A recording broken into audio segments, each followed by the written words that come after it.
चला तर मग आज आपण बघूया उडदाची आमटी कशी करायची. तर इथे मी थोडंसं जिरं घेतलेलं आहे, कोथिंबीर घेतली आहे, 7 ते 8 हिरव्या मिरच्या घेतलेल्या आहेत, 1 कांडी लसणाची घेतली आणि थोडंसं खोबरं घेतलेलं आहे. तर आता आपण हे सगळं मिक्सरमध्ये टाकून बारीक करून घेऊया. आणि मी मिक्सरमध्ये हे बारीक करून घेतपर्यंत तुम्ही चॅनलला सबस्क्राईब केलं नसेल तर सबस्क्राईब करून घ्या आणि लाईकसुद्धा करा बरं का. चला तर आपलं हे वाटून झालेलं आहे. हे बघा अशा प्रकारे मी वाटून घेतलेलं आहे, पाणी टाकून वाटलेलं आहे. तर इथं मी कढई तापत ठेवली, त्याच्यामध्ये 1.5 पळी तेल टाकले.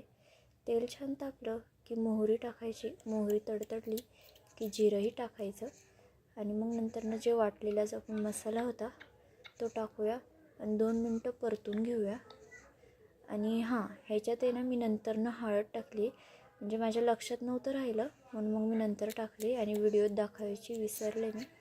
तर इथे मी डाळ जी शिजवून घेतली होती ना ती पळीनी हटून घेतली आहे चांगली, म्हणजे कशी एक जीव होती ती डाळ. एका साईडला पाणी एका साईडला डाळ असं होत नाही. तर आता मी त्याच्यात ते टाकून घेतलं आहे. आपल्याला जशी घट्ट पातळ पाहिजे तशानुसार आपण करून घ्यायची आहे. तर हे बघा आता मला जशी घट्ट पाहिजे तशी मी तेवढी ठेवली आणि पाणी टाकलेलं आहे. तुम्ही तुमच्यानुसार पाणी कमी जास्त करू शकता. तर आता ह्याच्यामध्ये चवीनुसार मीठ टाकूया आणि छानशी उकळी काढून घेऊया.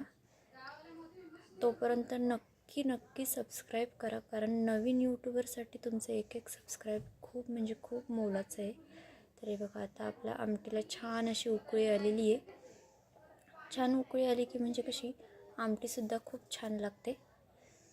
तर हे बघा उकळी आलेली आहे. आता आपण ना गॅस बंद करूया, थोड्या वेळाने 5 मिनटं उकळी येऊन देऊया आणि गॅस बंद करूया. आणि रेसिपी कशी वाटते कमेंट करून नक्की सांगा.